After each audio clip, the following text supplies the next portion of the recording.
when outside of the host. Single-stranded and negative-sense RNA.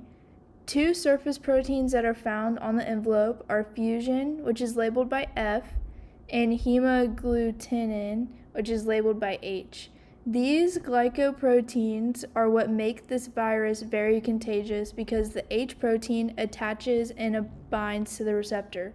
Then, the F protein fuses to the envelope of the host cell.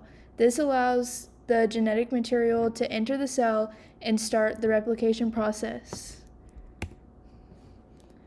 This is the cell of measles, and here's the protein, and the lipid membrane, the matrix protein, the genomic RNA and nucleoprotein, and then here's the fusion and hemagglutinin proteins. Management of the disease. Measles is spread in the air and can stay airborne or on surfaces for up to 2 hours if not disinfected. So say a person walks into the same store you are and you're unvaccinated and that person is contagious with measles, there's a very good chance that you can walk out and be infected. The people at a higher risk for complications when it comes to this disease is infants, children under 5 years old, adults older than 20, pregnant women, and people with a weaker immune system due to pre-existing conditions. Once a person is infected, they're contagious for up to 4 days before any signs of symptoms.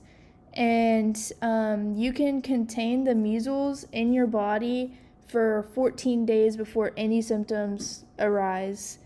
But you're only contagious for the 4 days right before you're only contagious 4 days right before you actually start to show any symptoms. Here's a picture of what measles looks like. It has a rash with red spots, coptic spots, which is like white spots in your mouth, and a high fever. That's just basically it starts out as. Here's the management of the disease continued. The early symptoms of measles includes a high fever, sore throat, fatigue, irritability, cough, runny nose, red and watery eyes, and small white spots with red halos that are present inside the cheeks, which is the coptic spots. I've included a picture of the measles virus infection cycle, which just shows like where it's all impacted inside your body, like internally, like where it starts and then where it ends up. And then here's just a flyer on how to protect yourself from the virus.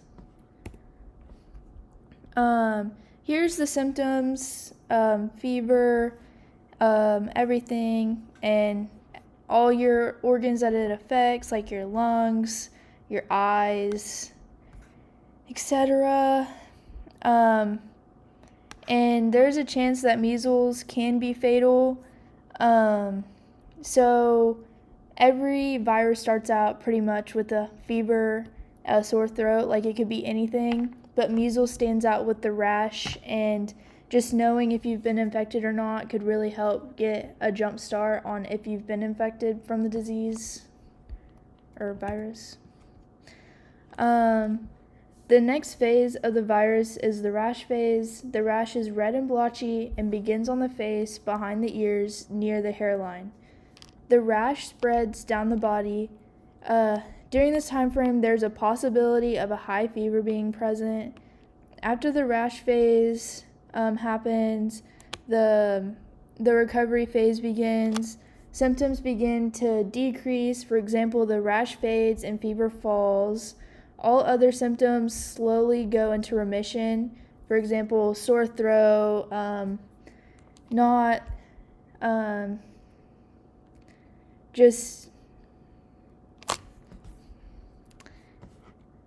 fatigue goes away, and everything just slowly starts to go away after you've hit the peak part of your symptoms.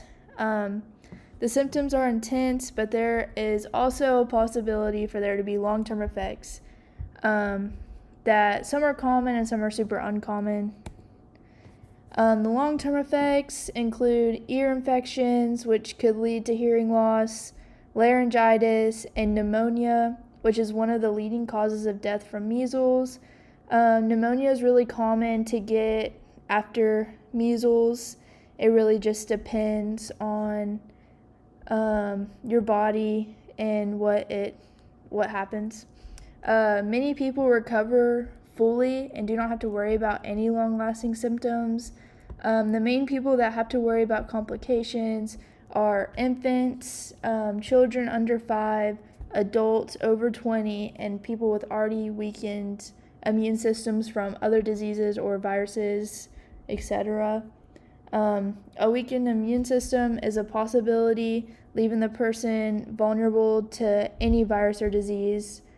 So basically, your immune system could be weakened, and then you could possibly catch another disease or virus very easily and have a harder time fighting that one.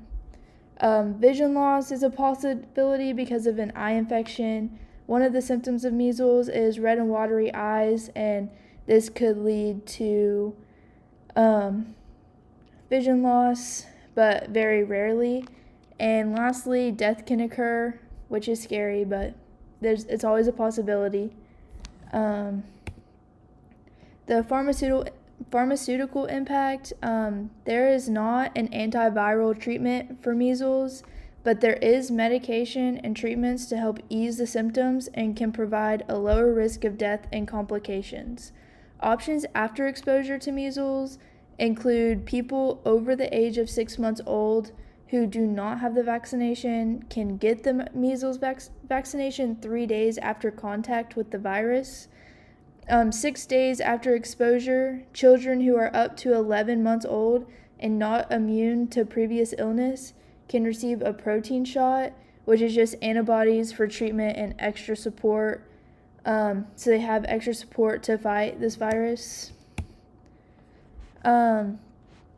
So I included these diagrams because it kind of puts into pictures what's going on. It says early infection. After virus enters the body, it infects the lymph nodes, so you could have swollen lymph nodes, but that's also the reason for sore throat. The spread. Blood vessels carry virus-laden cells throughout the body. You see it's spreading throughout the entire body. Early symptoms, coughing, sneezing, and fevers emerge after viral loads peak. And it's really hard to catch the virus this early, but if you do, it's very good to get ahead of it. After that, the rash starts, red bumps start to spread across the skin, and then recovery, memory, immune cells are depleted, and then your body becomes healthy. So it starts from day 2 all the way to day 18. Here's also another timeline. Day 1, you can spread it, or 4 days before you get the virus or get symptoms, you can spread it. And it's really just like a cold, 7 to 14 days after infection. The Koplik spots, the rash, which lasts 3 to 5 days, ear infections, encephalitis, pneumonia, blindness, that's from the eye, red watery eyes, that's past day 10, so that's more like long-term effects that could possibly happen, but everybody's different, everybody's immune system deals with it different.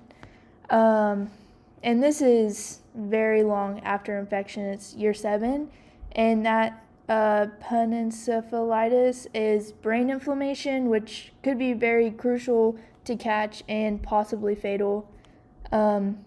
So to be aware of all the symptoms and what could happen is very important, especially when treating this virus. The pharmaceutical impact, many suggestions to ease the symptoms is to sleep as much as possible so you can gain strength, and eating super nutritious, healthy foods to help gain back anything. Also, drinking an excess amount of liquids to stay away from dehydration. It's just like any sickness, there's possibility of getting dehydrated. So as long as you just keep your fluids up, it'll help you feel better.